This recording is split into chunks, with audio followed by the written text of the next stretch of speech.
નમસ્કાર અમારા દિલથી વાલા દર્શક મિત્રો, સ્વાગત છે તમારું આપણી પોતાની યુટ્યુબ ચેનલ પેન્શન ગુજરાતમાં। તો મિત્રો, આજે આપણે વાત કરવા જઈ રહ્યા છીએ એક એવા મોટા સમાચારની જે સીધી રીતે દેશના લાખો પેન્શનરો અને નિવૃત્ત કર્મચારીઓના જીવન સાથે જોડાયેલા છે।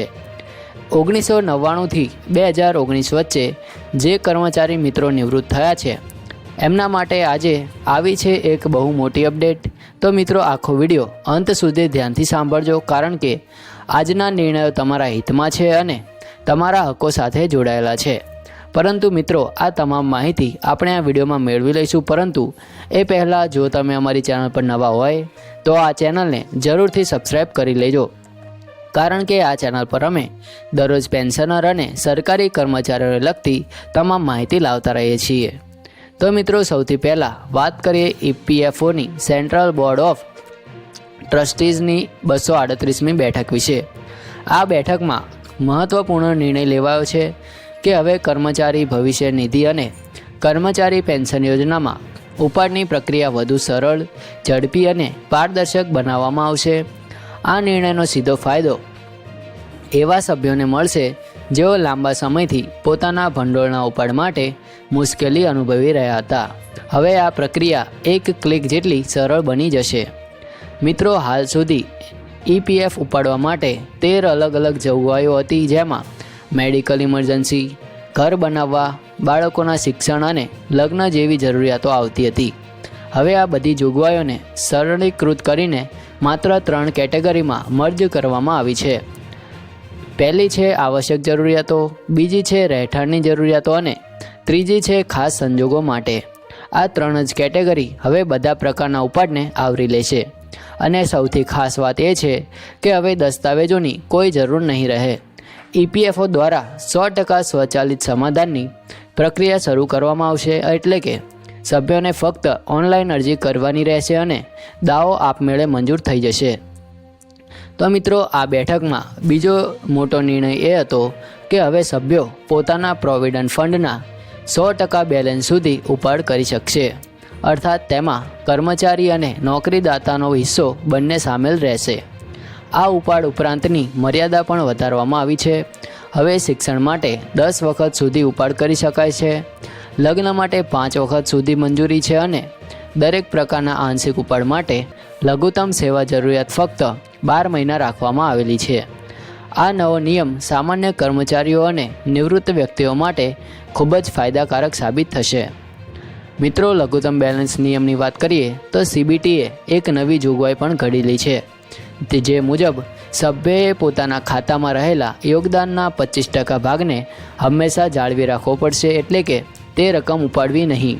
આનો લાભ એ છે કે સભ્યો ઈપીએફઓ દ્વારા મળતા ઊંચા વ્યાજ દરોનો આનંદ માણી શકશે અને નિવૃત્તિ વખતે વધુ મોટું ભંડોળ એકઠું કરી શકશે। આ સાથે ચક્રવૃદ્ધિ વ્યાજનો પણ ફાયદો સતત ચાલુ રહેશે। હવે મિત્રો, અત્યાર સુધી અકાળ અંતિમ સમાધાન માટેનો સમયગાળો 2 મહિના હતો, હવે તેને વધારીને 12 મહિના કરવામાં આવ્યો છે। તે જ રીતે અંતિમ પેન્શન ઉપાડ માટેનો સમયગાળો 2 મહિનાથી વધારીને 36 મહિના કરવામાં આવ્યો છે। આથી નિવૃત્ત લોકો પાસે હવે પૂરતો સમય રહેશે પોતાની જરૂર મુજબ ભંડોળ ઉપાડવા માટે। હવે સૌથી મહત્ત્વનો સુધારો એ છે ડિજિટલ લાઈફ સર્ટિફિકેટ અંગે। ઈપીએફઓએ ઇન્ડિયા પોસ્ટ પેમેન્ટ બેંક સાથે MOU કર્યા છે।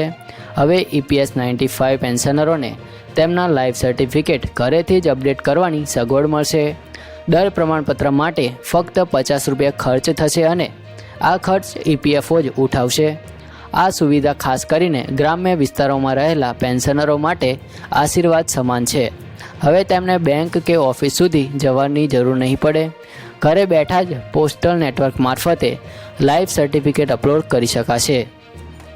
આ પગલાંથી સમયસર પેન્શન ચૂકવણીની ખાતરી થઈ જશે, કુટુંબ પેન્શન ઝડપથી શરૂ થઈ શકશે અને પેન્શન ચૂકવણી પ્રક્રિયામાં વધુ ચોકસાઈ આવશે।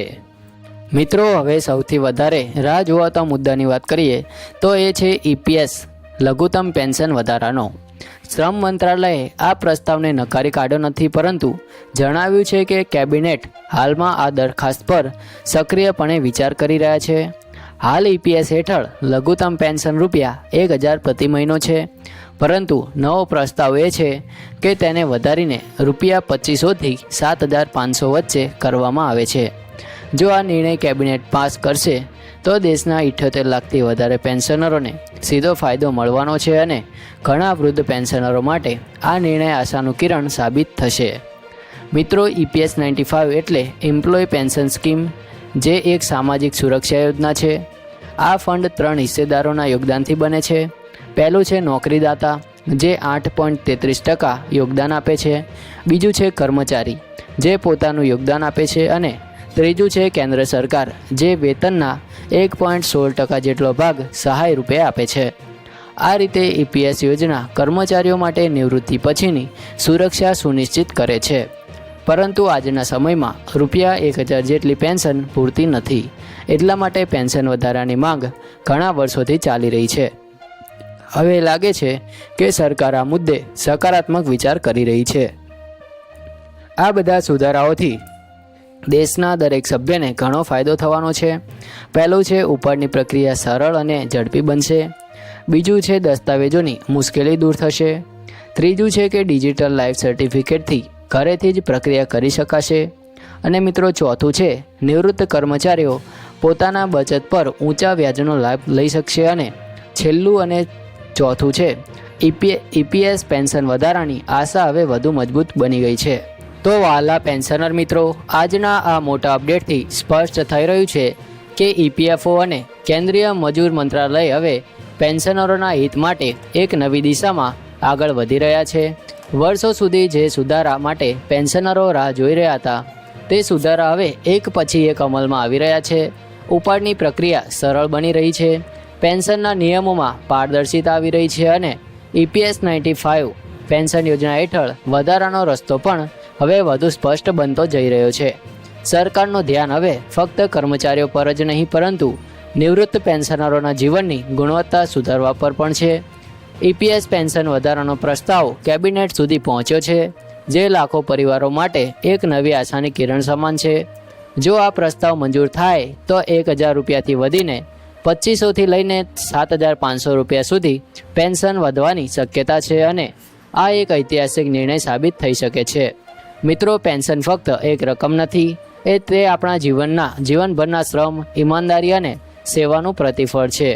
તો મિત્રો, આ માહિતી દરેક પેન્શનર સુધી પહોંચાડીએ, જેથી કોઈ પણ વડીલ પોતાના હકથી વંચિત ન રહે.